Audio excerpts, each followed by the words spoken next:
Hey guys, this is Kurt. I want to, in this video, cover some fine tuning on our CIS systems.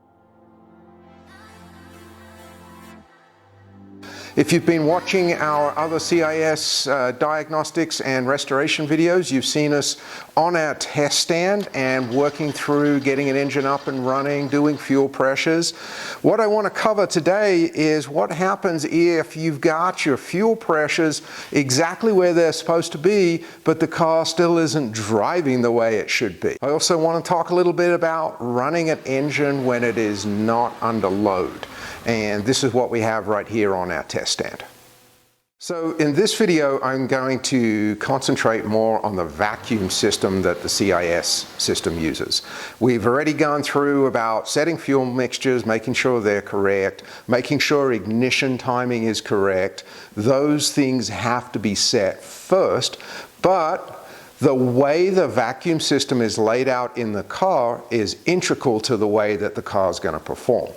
Now, we had this engine in, running on our test stand, everything was working great on the test stand, but when I put the engine back into the vehicle, fired right up, did everything it was supposed to do, but when I drove it, I had a stumble or a very slight lean misfire between 1800 and 2600 RPM.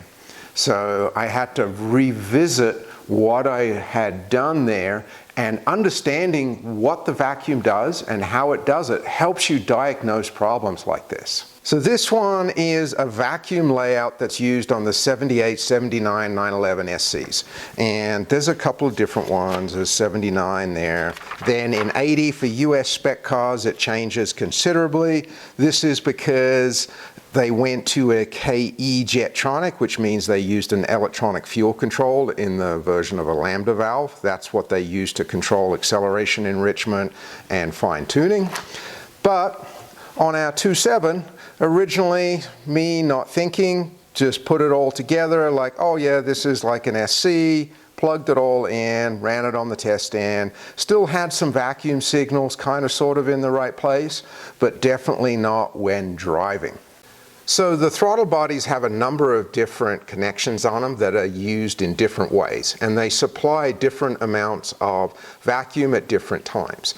So I've reconfigured our 2.7 to have the correct vacuum layout, and I'm going to show you in just a minute what these vacuum signals look like, what happens when I open the throttle, and how it's going to affect the CIS system in the way of fuel enrichment. So what I've done right here on a 2.7s, we're using the lower port here, which is going to be our manifold vacuum or constant vacuum, and our second port is a ported vacuum, but it's also used for an atmospheric adjustment. What that means is on our warm-up regulator, when we're applying vacuum to this port here, it's pulling up a diaphragm that is changing our fuel pressures, and it's varying them from rich to lean depending on our control pressure. On this port down below, there is, on the bottom side, there is going to be a spring with a cup, and it is the lower part of the diaphragm. That diaphragm has to have somewhere to move. If you apply vacuum to one side of a chamber, and if the other side of the chamber is held under a vacuum or cannot bring in air, then it won't move, and it won't give you a true vacuum signal to the warm-up regulator. Now, Porsche uses a lot of different warm-up regulators, and they change considerably from the first cars, 73.5 through 75, early 75 models. They didn't use any vacuum originally on those cars. To give it throttle enrichments, they had a throttle valve that would dump fuel pressure. It was a mechanical device. It was okay when it worked, but it was somewhat problematic. Vacuum is a lot more reliable because it's also going to make changes when we're driving down the road based on manifold vacuums. It's going to give us a better fuel mixture strength for more consistent driving. So the first line I'm going to talk about is our vacuum, constant manifold vacuum. This goes to the top of the warm-up regulator. It also runs through a thermo valve. And we've spoken about the thermo valve a little bit on our CIS restoration and how to check it. This one is functioning correctly. The way this works really quickly is it's electrically heated, so there's a plug right here. What this does is when I first start the engine, the bimetallic strip in there is cold, and even though I'm feeding it a manifold vacuum, it is not being allowed to pass through and reach the warm-up regulator. What that is doing is it's providing an additional fuel enrichment over what the cold start injector is giving us. And the reason for this is because there's no manifold vacuum here to lift up the diaphragm in here, which is going to increase the control pressure, which is going to reduce the fuel mixtures. It's also now connected on our atmospheric vent up to our top port on our throttle body. That gives us a little bit of venting where it's going to vent in above the throttle plate where it's not exposed to manifold vacuum at idle. It will be exposed to some very high speed vacuums, and that is going to aid with field trim at wide open throttle runnings only. The other purpose of using a manifold vacuum connection, if we think about a carburetor, when we open the throttles on a carburetor, we need an accelerator pump shot to fill that void. And that's because when the throttle's open, there is a delay between fuel moving from the main circuit past the throttle butterflies and into the engine, and we need to fill that delay with fuel. The same goes for CIS. What happens here is when I open my throttle, I get an instant drop in manifold vacuum right here, and so I get an instant reduction in control pressure, which is like giving an accelerator pump shot. Now, the vacuum that is applied and how it is applied under different load conditions will also change here and will enrich it as vacuum drops, as load increases. It will also increase my fuel while I'm driving. So to understand how the vacuum system operates and how to test it in your own car, you need to know what you're looking for. So what I've done on this one is I have just temporarily unplugged my thermo vacuum valve, just so we can run a little bit longer without it opening and allowing vacuum to flow. I'm going to start the engine. We'll look at what we've got here. We should have no manifold vacuum. I'll plug this back in and you'll see it heat up and manifold vacuum come in. So this is a cold start. Engine has not run today.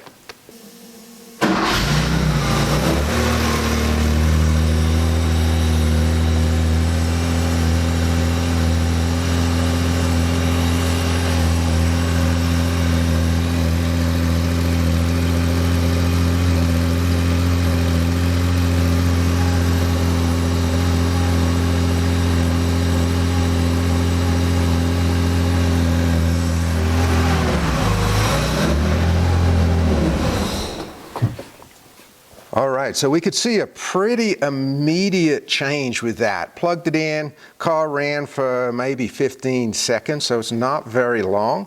But what it did is it gave that car a little extra fuel shot, and then as soon as that valve right here electrically heated up to temperature, it opened up, allowed vacuum to flow, and if we'd been connected to our warm-up regulator, it would have allowed that fuel mixture to lean out. Okay, so we want to look at the effects that vacuum has on our fuel mixture. So I'm idling now, I'm at 3.1%, hydrocarbons at 79. That means that it is burning all of the fuel that we are putting into it. The vehicle's idling pretty comfortably and is pretty happy. When I disconnect the vacuum, what's going to happen is my CO is going to increase. With the vacuum line off, we've got almost a full percent, maybe a little bit more of increased fuel going into the engine. Now the engine's still burning it, but you can also see the hydrocarbons have come up a little bit, and that's to be very normal. Little thing on CO, all of these engines have different CO requirements. Some of those requirements are based on emissions, some of them are based on what the engine requires.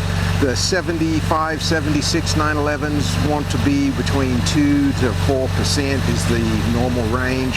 I usually find anywhere from 2.5 to 3 is the most economical place.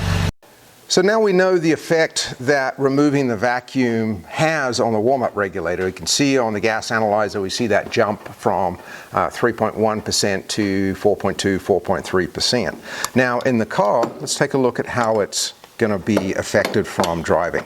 I've got my vacuum gauge back on, and I've got my warm-up regulator unplugged. The engine may surge a little bit because we are too rich with it unplugged.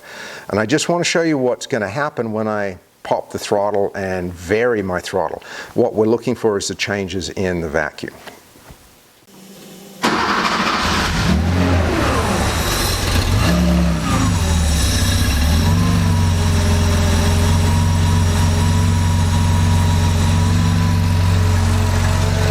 Okay, so right now we've got the engine at a fairly steady idle. You notice when I started it surged a little, it was on the rich side. So what I'm going to do is just open the throttle now.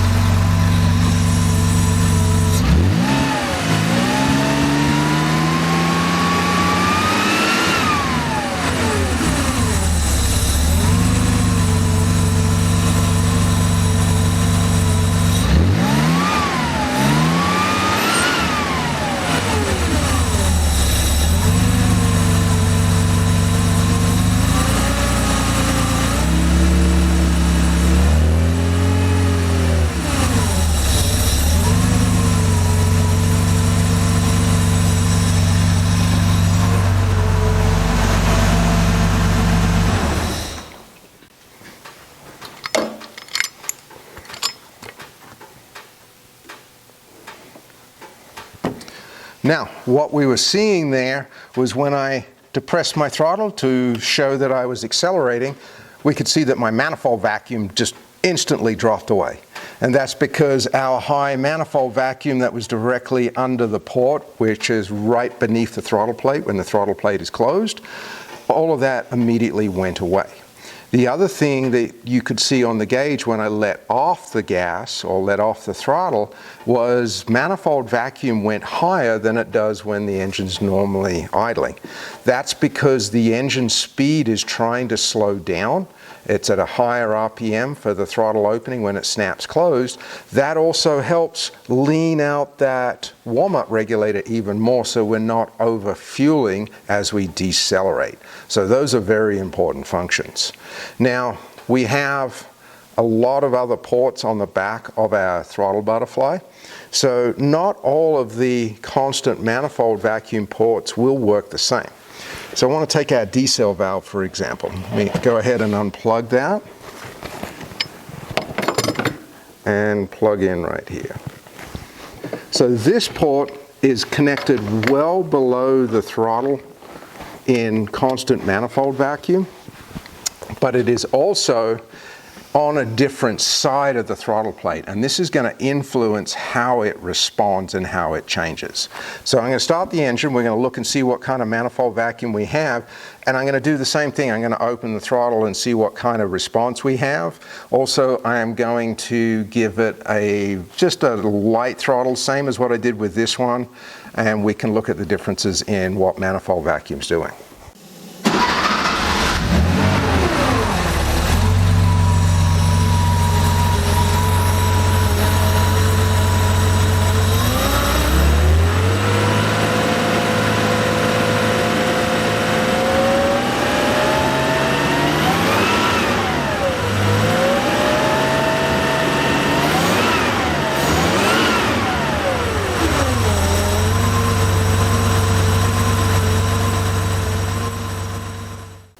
Big difference in the way that the vacuum responded. This is because of where it is on the throttle housing. You notice when I accelerated, vacuum dropped, but it only dropped to around 5 inches. It didn't go all the way to 0. Also, when I held it at a part throttle, so that means the throttle plate was just open like we're cruising down the road around 2000 RPM, what's happening is manifold vacuum went up. This is a relationship between the throttle plate and the angle that it is and where that hole is drilled, so that port where it comes in. Now, when I first hooked everything up like a 911 SC, they are pulling their manifold vacuum off of the top for their fuel control over here. What this essentially made was an issue when I drove down the road. At part throttle, I had no enrichment. And that was creating a lean misfire because I actually had higher manifold vacuum than I had at idle. So instead of my fuel mixtures climbing up, they were actually dropping down. And this is because of using the wrong vacuum port. So what this shows is a couple of things. One, no load is no test. On the engine stand, the engine ran great. And engine stands are great for testing certain things. What we use them for here in the shop is initial starts, doing initial settings, making sure the engine doesn't have any oil leaks. I also do my first service on our test stand. That is because I don't have to deal with the vehicle. It's completely open, it allows me to get valve covers off, it allows me to deal with big problems if they arise. When it comes back to putting it in the car, final tuning and final driving is key to success. Whether it's CIS, carburetors, or DME fuel injection, it's got to be able to perform in the real world. And that means driving it under different load conditions, making sure everything's doing what it is supposed to be doing. For me, on a new engine, this means usually about 100 miles of driving. This engine has a little over 75 miles on it right now. We're going to go do our final drives. The car is starting really nice in the morning. My last road test was really good. It performed really well. But probably the first 15 miles of this car that I drove, it was not. And so I had to go back and look and see what I did. We're all fallible and do make mistakes. It's just a matter of identifying them and fixing them. Once I've got everything set up on the CIS and my fuel mixtures are done, my ignition timing's done, I'm happy with my engine, I got no oil leaks. The last things that I'm looking for on a final road test is making sure the car works under all driving conditions. So that means not just getting on the highway and seeing how fast I can go. It's actually harder for a car to drive at low speeds and perform well with smooth throttle, smooth acceleration. I'm looking for all of those things. I want to make sure the car doesn't stall, and just generally everything performs the way it should do straight out of the factory. Now, one of the ways to check your engine tune is I'm just going to pop it up into fourth gear. And I'm going to let the car slow right down. And then what I'm looking for is just a smooth acceleration. Now, if I do an aggressive throttle movement, then obviously the car's going to want to buck and jump. But this one's working really nice. My enrichment's working. Car's picking up speed. It took all the throttle, nice and smooth.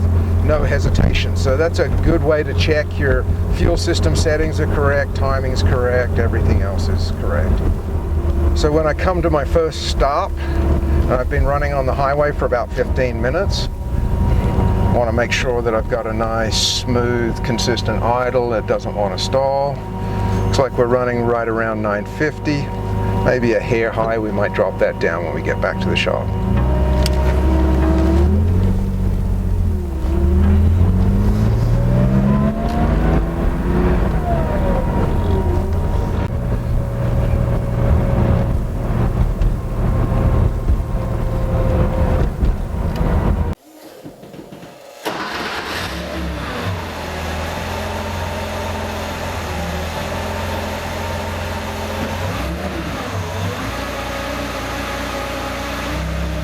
I'd like to say thanks for watching. Please hit the like and subscribe button. If you have any questions, please reach out. We do try and answer everything. And have a great day.